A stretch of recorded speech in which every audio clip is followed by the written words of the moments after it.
श्री शिवाय नमस्तुभ्यं। राधे राधे। आइए सुनते हैं, जब शिव ने शुक्राचार्य को निगल लिया था, शिव और शुक्रदेव की यह कहानी। दानव गुरु शुक्राचार्य के संबंध में काशीखंड महाभारत जैसे ग्रंथों में कई कथाएं वर्णित है। शुक्राचार्य भृगु महर्षि के पुत्र थे। देवताओं के गुरु बृहस्पति अंगिरस के पुत्र थे। इन दोनों बालकों ने बाल्यकाल में कुछ समय तक अंगिरस के यहाँ विद्या प्राप्त की। आचार्य अंगिरस ने विद्या सिखाने में शुक्र के प्रति विशेष रुचि नहीं दिखाई।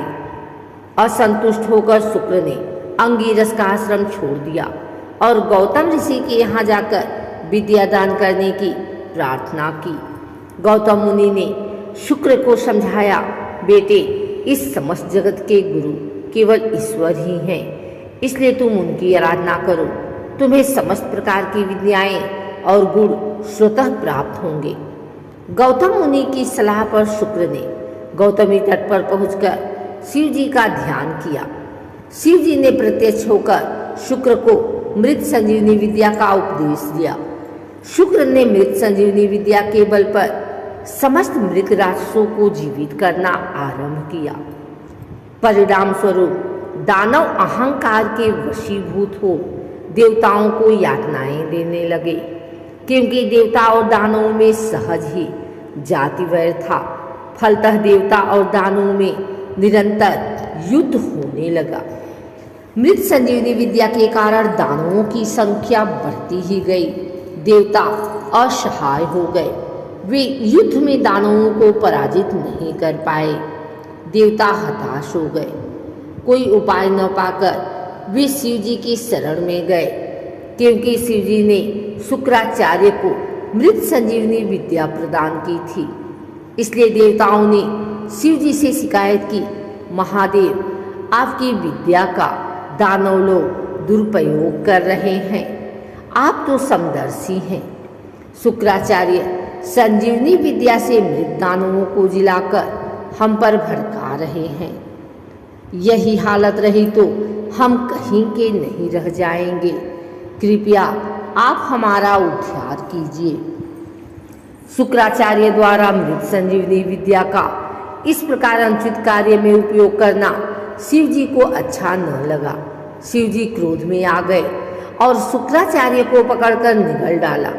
इसके बाद शुक्राचार्य शिव जी की देह से शुक्ल कांति के रूप में बाहर आए और अपने निज रूप को प्राप्त किया।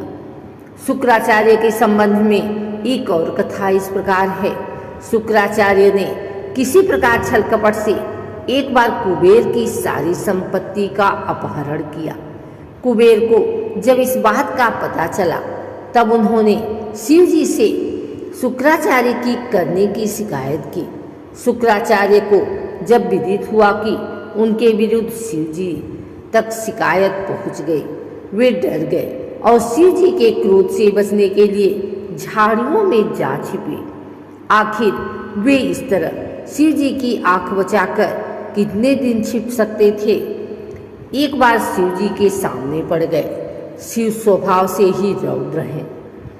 शुक्राचार्य को देखते ही शिव जी ने उनको पकड़कर निगल डाला। शिव जी की देह में शुक्राचार्य का दम घुटने लगा। शिव जी का क्रोध शांत नहीं हुआ।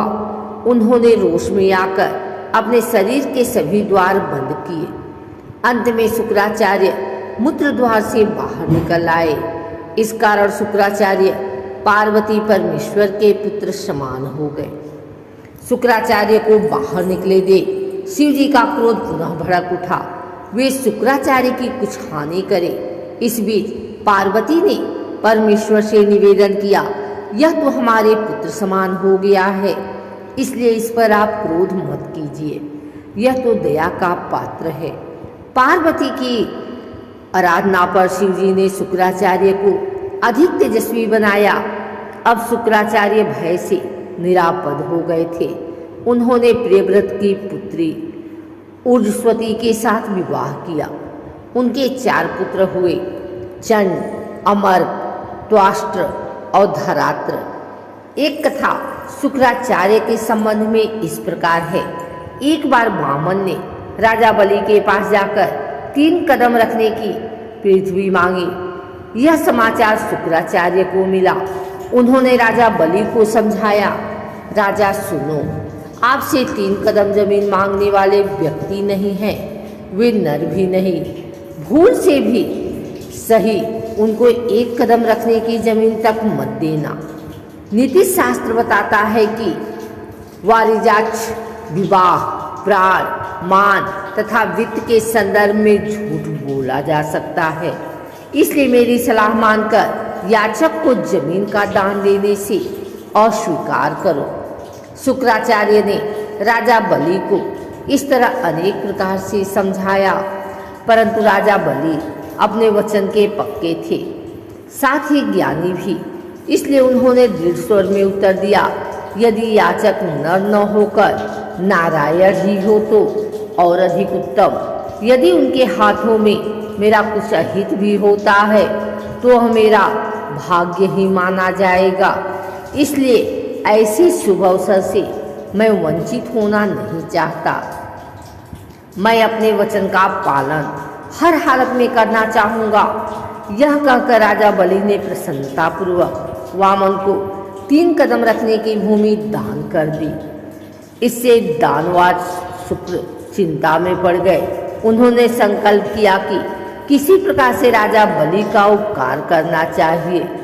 यह विचार करके वे मक्खी का रूप धरकर कमंडल की टोटी से जलधारा के गिरने से अटक गए।